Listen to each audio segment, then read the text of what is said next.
El presidente Donald Trump llegó a Suiza para presentarse en el Foro Económico Mundial de Davos. Durante su discurso, controvertidísimo discurso, habló de todo. Afirmó, entre otras cosas, que Europa no va en la buena dirección, criticó la migración, la energía, la política económica del bloque europeo. Sobre todo habló respecto a Groenlandia e insistió en que Estados Unidos debería poseer el territorio.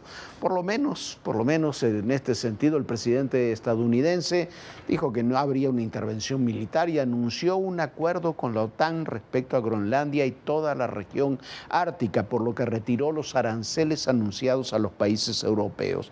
También lanzó duras críticas a Canadá y en cuanto a Venezuela, dijo que gracias al contexto actual, el país podría generar más ingresos petroleros en 6 meses que en los últimos 20 años. Las desafiantes políticas del presidente de Estados Unidos, Donald Trump, parecen darle resultados para uno de sus más recientes objetivos, Groenlandia, un territorio que se considera estratégico frente a Rusia y China. Durante su participación en el Foro Económico Mundial en Davos, Trump dijo que formó el marco de un acuerdo futuro sobre Groenlandia, tras una reunión con el jefe de la OTAN, Mark Rutte, por lo que no son necesarios los nuevos aranceles para los países europeos que se opusieron a sus ambiciones. También dejó en claro que no usará su fuerza militar. We probably won't get anything unless I decide to use excessive strength and force, where we would be, frankly, unstoppable. But I won't do that. Okay.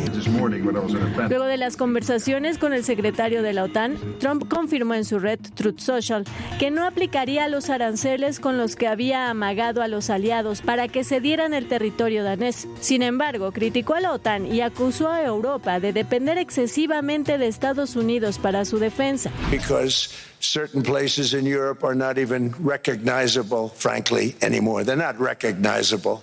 And we can argue about it, but there's no argument.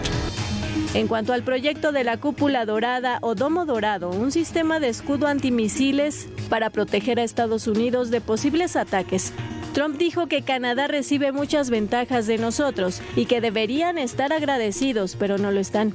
También habló de Venezuela y lo puso de ejemplo de cómo su política exterior hará que el país genere más ingresos que en décadas pasadas. Venezuela is going to do fantastically well. We appreciate all of the cooperation we've been giving. We've been giving great cooperation. Once the attack ended and they said, let's make a deal. Lo cierto es que Trump utilizó el Foro Económico Mundial para enviar un mensaje claro ante líderes empresariales y jefes de Estado en el corazón de Europa. Estados Unidos está a la vanguardia en materia económica en este momento. Defendió los impuestos al asegurar que han fortalecido a la industria estadounidense y obligado a otros países a renegociar en mejores términos. Trump reiteró que los aranceles no son castigo, sino un método para obligar a otros países a jugar limpio. Así fue como el presidente Trump dejó un mensaje directo al mundo. La economía marca el rumbo, la seguridad define las alianzas y Estados Unidos no piensa ceder terreno. Bueno, no nos engañemos, este discurso podrá ser caótico, ir de distintos temas, sin muy poco o nada diplomático, pero es un discurso en el auditorio, en el lugar que se dio, con los mandatarios que han estado a lo largo de estos días y estarán en Davos, que define en muy buena medida la geopolítica global. Está cambiando la geopolítica mundial. Lo de Groenlandia, por ejemplo, sí puede ser un capricho, pero no lo es. Lo explica perfectamente bien una serie de televisión, que una serie, por cierto, es muy buena y se la hemos recomendado mucho, y se llama La Diplomática. Esto ha estado repitiéndose en redes, pero véalo, porque es una de las más didácticas explicaciones hechas ya hace un par de años, cuando salió la nueva temporada de esta serie, de por qué es tan importante el tema de Groenlandia. Véalo usted. The quickest way for Russia to penetrate our naval defenses is steaming from the Arctic to the North Atlantic. This is our military presence in the Arctic. These were Russia's Arctic military positions in 1995. Today, infantry, naval, radar, search and rescue, air defense, the biggest buildup since the Soviets fell. This is where we lost Russia's most sophisticated submarines in the North Atlantic for 3 weeks. This is where we found their Lashkarik submarine, which we noticed only because it caught fire. We have no idea how many more there are, but we think they're around here, here, here, and here. This is Cregan. You know what Cregan is?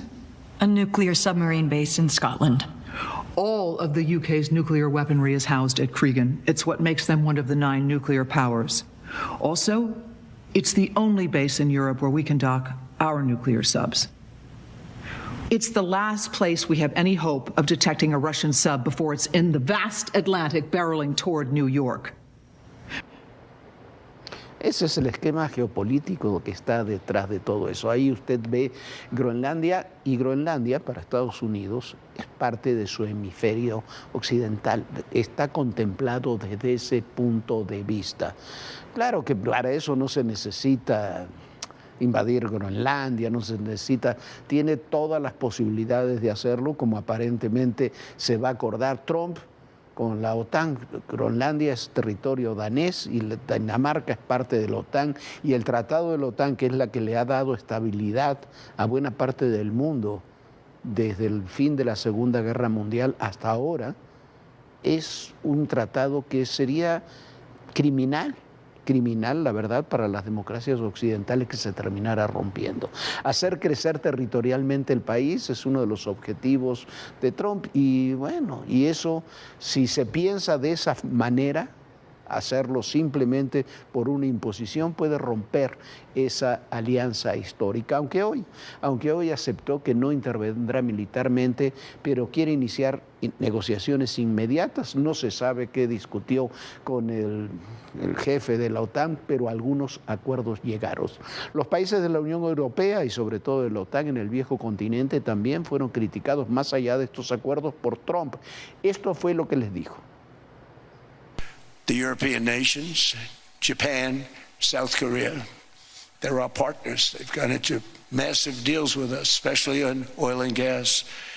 And these agreements raise growth and cause stock markets to boom, not only in the U.S., but virtually every country that came to make a deal, because, as you've learned, when the United States goes up, you follow. Pero Europa también tiene que tomar decisiones que vayan más allá de las declaraciones. Días atrás, la presidenta de la Unión Europea, Ursula von der Leyen, habló del multilateralismo y ahí mismo habló en Davos y festejó el tratado económico con el Mercosur que se firmó el sábado pasado en Paraguay, y dijo que iniciarían un acuerdo con la India. Así lo dijo. The EU-Mercosur agreement sends a powerful message. It says, welcome to the world's biggest market and largest free trade zone on the planet. The whole story will only be a complete success when people and businesses can feel the benefits of our agreement, and this should happen fast. When we deliver on the EU-Mercosur agreement, this will be a success story written by 700 million people. Bueno, el acuerdo Unión Europea-Mercosur es importantísimo y es un acuerdo que se negoció, ¿sabe durante cuánto tiempo? Durante 24 años. Y que hace muy bien la señora von Leyen en festejarlo, pero mire, hoy mismo, mientras pasaba todo esto ahí en Davos, el Parlamento Europeo congeló el acuerdo con el Mercosur que habían firmado apenas el sábado pasado, luego de, insisto, 24 años de negociaciones, y lo envió al Tribunal Europeo para ver si lo aprueban o queda congelado. Esas son las acciones que debilitan a Europa, que también tiene sus sectores cada vez más proteccionistas. Por eso también en la OTAN deben haber llegado el día de hoy, después de la reunión con Trump, a un acuerdo para ver qué van a hacer con Groenlandia. Lo cierto es que estamos ante un parteaguas histórico, similar al que se vivió en 1989. La caída del muro de Berlín y la caída del campo socialista en 1990 redefinió el mundo. Lo que estamos viviendo ahora, nos guste o no nos guste Donald Trump, a mí muchas de las cosas que hace Trump no me gustan, la mayoría no me gustan, pero está redefiniendo el momento histórico. Y al redefinir el momento histórico y redefinir la geopolítica global, hay que tomar definiciones, hay que tomar decisiones, porque lo que cambió es el mundo. Y como dijo el primer ministro de Canadá, esto no es una transición, es una ruptura con el mundo anterior, como dijo Mark Carney. En esa situación, la ambigüedad, se dice, es una frase que se utiliza mucho, la ambigüedad es el mayor enemigo de la eficiencia. Y debemos tomar también nuestros ejemplos históricos. Por ejemplo, lo que hicimos entonces. Mire, en 1990 me tocó estar ahí en Davos. Estábamos en Ginebra, un grupo muy pequeño de reporteros, un pool de reporteros que íbamos acompañando la primera gira de Carlos Salinas de Gortari a Europa. El mundo, era tan importante esa reunión de Davos porque acababa de caer el muro de Berlín y el mundo se estaba redefiniendo.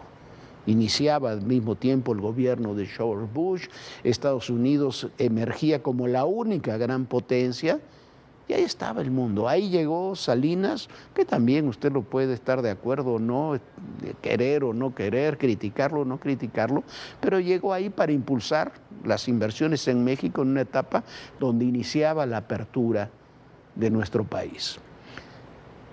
Cuando comenzó después de unas pocas reuniones bilaterales, Salinas descubrió que todas esas inversiones que estaba proponiendo para México se iban a ir a Europa del Este. El mundo tenía en Europa del Este, el mundo empresarial, un filón que no se iba a perder. Ahí mismo nos dijeron, unas horas después, estábamos en Ginebra todavía, nos lo dijeron off the record a un grupo de periodistas. Yo era mi primera gira internacional o la segunda gira internacional que hacía como reportero.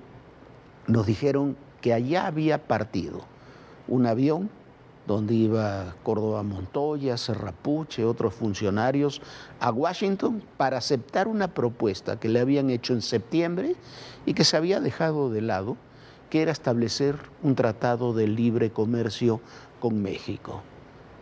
Lo ampliaron, ahí esa fue propuesta mexicana originalmente para que fuera un tratado trilateral, que fuera de México, Canadá y Estados Unidos. Ahí se comenzó a escribir una historia que fue muy criticada sobre todo por el PRD, por muchos de los hombres y mujeres que ahora están en el poder. Pero hoy, tantos años después, casi 36 años después, nadie duda que fue estratégico para el futuro del país y que sigue siendo estratégico para el futuro del país. Ante un cambio de la coyuntura geopolítica global, se tomó una decisión que realineó también las decisiones, las posiciones de México.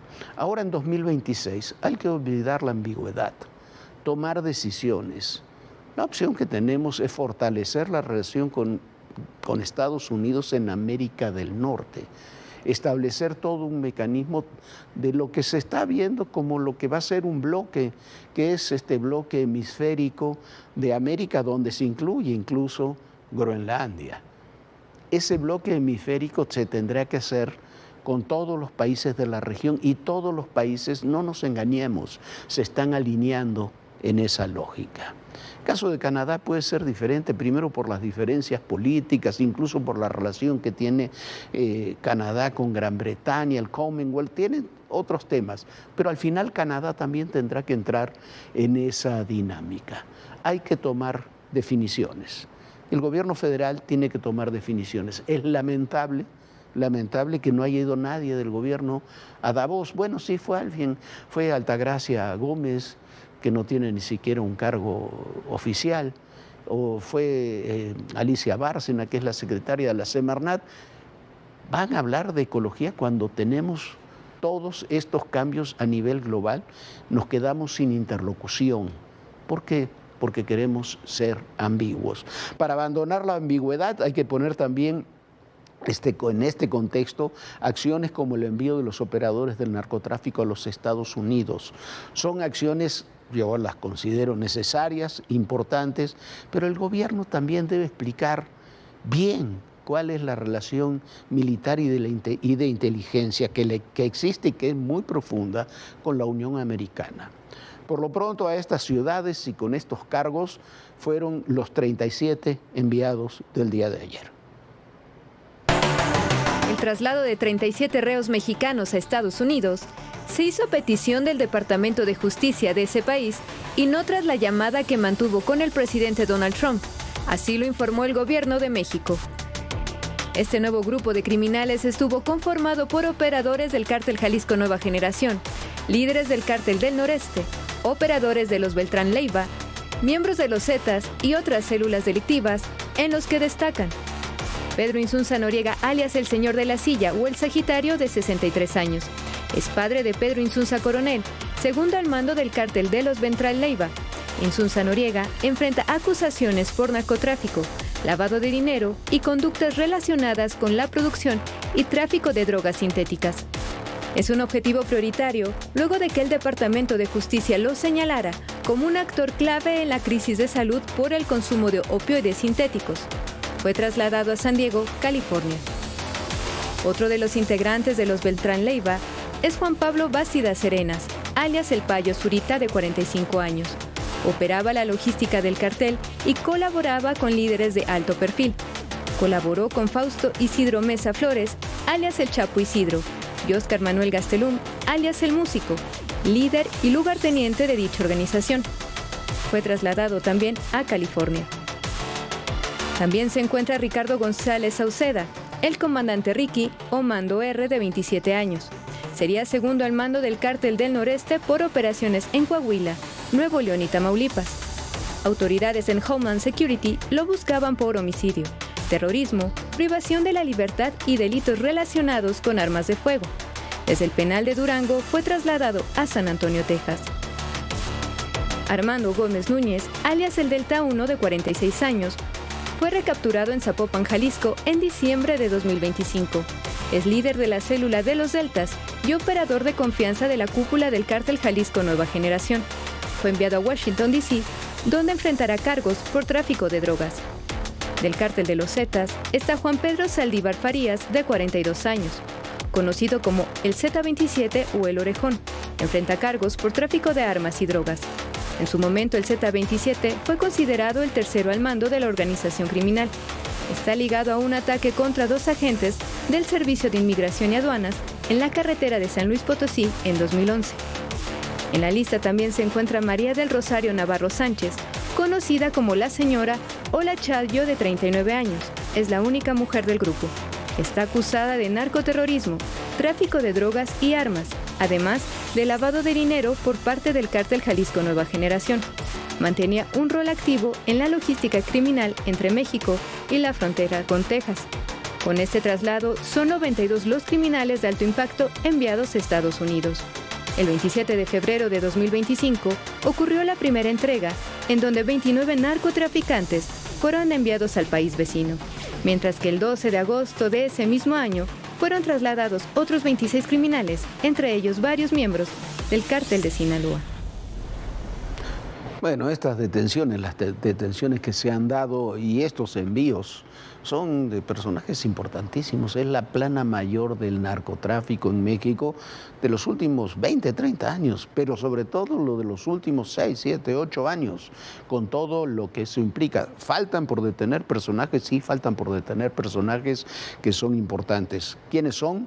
Una lista muy somera porque hay muchos más, pero falta por detener Iván Archibaldo Guzmán Salazar, el jefe de los Chapitos, el hijo del Chapo Guzmán, su hermano Jesús Alfredo. Ellos son los jefes de los Chapitos, aunque tienen varios operadores ahí muy importantes. Falta por detener, es una exigencia también, el Mayito Flaco, Ismael Zambada Sicairos, que es el hijo y el sucesor del Mayo Zambada.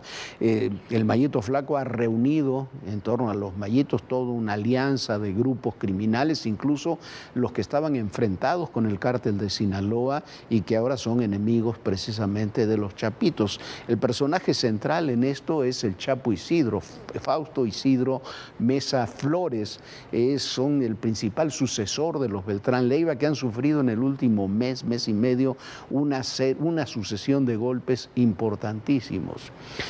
En el Cártel Jalisco Nueva Generación hay varios personajes que lideran ese cártel y que siguen estando en libertad. El más importante, por supuesto, Nemesio Ceguera, el Mencho, pero debajo de Nemesio Ceguera, el Mencho, hay una estructura que tiene por lo menos 3 jefes importantes que siguen operando y siguen operando en distintas zonas del país. Ahí está un personaje central que desde aquí le hemos hablado muchas veces de él, que le apodan el Sapo y se llama Gonzalo Mendoza Gaitán. Está otro segundo al mando, que es Julio Alberto Castillo Rodríguez, le dicen el Chorro, y un personaje que es central, Audias Flores Silva, que es el jardinero. Hay muchos más, hay organizaciones en Tamaulipas, en Durango, en Baja California, en Guanajuato, en San Luis Potosí, en muchos estados de la República donde estas organizaciones tienen ahí esa presencia y donde sus líderes tienen que ser detenidos. Hay personajes muy importantes en Chihuahua, en muchos estados de la República, pero hay un punto que es fundamental en todo esto. Estos que le mostramos, son los líderes que faltan por detener, y en esos estados faltan por detener muchos de estos personajes. Pero lo que pide Estados Unidos es no solo que se capture a líderes como se están capturando, sino también que se desarticulen redes criminales. Y para desarticular las redes criminales se necesita irremediablemente, se necesita que haya captura, desarticulación de los protectores y los cómplices políticos de esas organizaciones. Ese es un punto fundamental, ese es el verdadero tema de debate que existe el día de hoy. Y esa es la decisión que tiene que tomar el gobierno de la República. Vamos a otro tema. Mientras tanto, la Suprema Corte de Justicia de la Nación se sigue haciendo bolas con muchos temas y decidió atraer para su análisis un amparo presentado por Mario Aburto, condenado por el asesinato del candidato presidencial Luis Donaldo Colosio en 1994, un tema que estaba absolutamente ya juzgado. El amparo cuestiona si la condena de 45 años es correcta porque fue aplicada bajo la ley federal y no bajo la ley de Baja California, donde se cometió el crimen. Este fue un tema que inventó Alejandro Gers Manero. El expediente hoy se decidió, será asignado a uno de los ministros para que elabore el proyecto para resolver si se mantiene la condena original o se reduce a 30 años, lo que le permitiría a Aburto su libertad inmediata. A ver cómo quedan estas cosas. El tema de Luis Donaldo Colosio lo siguen manoseando descaradamente. Con el caso de Aburto, que es el asesino confeso de Luis Donaldo Colosio, y con el tema otro que inventó Gers Manero para darle ahí un capricho del expresidente López Obrador, que fue el del segundo tirador. Este señor Jorge Sánchez Ortega, que está absolutamente comprobado que no fue el segundo tirador, que no hubo un segundo tirador, que no estaba en el lugar donde fue el disparo de Aburto contra Luis Donaldo Colosio. Es simplemente un invento para revivir un caso, distraernos con algo que ocurrió hace tantos años y que ahora se revive con el caso Aburto, con el caso del segundo tirador, cuando el tema ya está acabado. ¿Qué va a suceder si con este tema de la Suprema Corte y con el segundo tirador van a revivir la historia, van a llamar a declarar a todos los que estaban en el poder hace 30, 40 años? Y nos vamos a olvidar, o van a tratar de que nos olvidemos de lo que está ocurriendo y lo que ha ocurrido en los últimos años con los que están o estuvieron ahora en el poder. Ese es el verdadero desafío. Pero bueno, Ya nos vamos. Ayer le decíamos con Viviana Belsazo, con mi compañera Viviana Belsazo, que ojalá estuviera mejor de su garganta porque allá estaba muy mal. Bueno, no está mejor Viviana, está peor su garganta. Hoy apenas si podía hablar. Esperemos que mañana ya Viviana nos pueda acompañar. Pero por lo pronto, usted recuerde, en el poder y en la política todo, pero absolutamente todo es personal. Gracias.